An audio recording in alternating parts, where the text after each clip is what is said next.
Big boss Malayalam season 7 അവസാനത്തിലേക്ക് എത്തിയിരിക്കുകയാണ്. ഈ സാഹചര്യത്തിൽ മത്സരത്തിനിടെ പുറത്തുപോയവരെല്ലാം ഹൗസിലേക്ക് വീണ്ടും പ്രവേശിച്ചിരിക്കുകയാണ്. ഫിനാലെ വീക്കിലേക്ക് എത്തിയെങ്കിലും വീട്ടിലെ പ്രശ്നങ്ങൾ ഒഴിയുന്നില്ല. ശൈത്യ, RJ ബിൻസി തുടങ്ങിയവർ അനുമോൾക്കെതിരെ രംഗത്ത് വന്നപ്പോൾ കഴിഞ്ഞ ദിവസം രാത്രി വമ്പൻ തർക്കമാണ് ബിഗ് ബോസ് ഹൗസിൽ നടന്നത്. അപ്പാനി ശരത് കാരണമാണ് തന്നെ പുറത്താക്കിയതെന്ന് അനുമോൾ പറഞ്ഞിരുന്നുവെന്ന വിഷയത്തിലാണ് ബിൻസി അനുമോളിനോട് ചോദ്യം ഉന്നയിച്ചത്. ഇതിനു മറുപടിയായി അനുമോൾ താൻ അപ്പാനിയോട് ഇതിനകം മാപ്പ് പറഞ്ഞുവെന്ന് വ്യക്തമാക്കി. എന്നാൽ മാപ്പ് പറഞ്ഞാലും താൻ പുറത്തനുഭവിച്ചത് അനുമോൾക്കറിയാമോ എന്നാണ് ബിൻസിയുടെ പ്രശ്നം. ഇതോടെ അന്തരീക്ഷം കടുപ്പം കാട്ടിയപ്പോൾ ആദില ഇടപെട്ട് സ്ഥിതിഗതികൾ ശമിപ്പിക്കാൻ ശ്രമിച്ചു. അനുമോളിന്റെ പ്രസ്താവനയും ബിൻസിയുടെ പ്രതികരണവും ഹൗസിനുള്ളിൽ പുതുവൈരങ്ങൾക്കും സംഘർഷങ്ങൾക്കും വഴിവെച്ചിരിക്കുകയാണ്.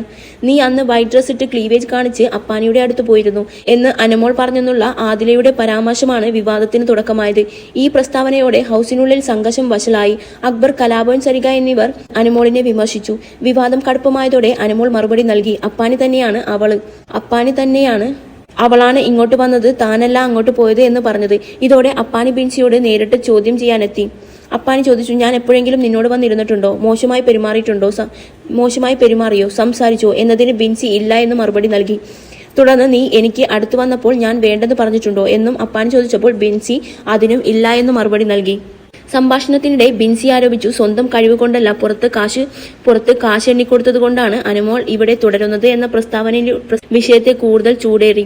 ഈ സംഭവങ്ങൾക്കെല്ലാം പിന്നാലെ ബിഗ് ബോസ് ഹൗസിലെ ബന്ധങ്ങൾ വീണ്ടും പൊളിഞ്ഞതും പുതിയ കൂട്ടുകെട്ടുകളും വിരോധങ്ങളും രൂപപ്പെട്ടതുമായാണ് കാണുന്നത്.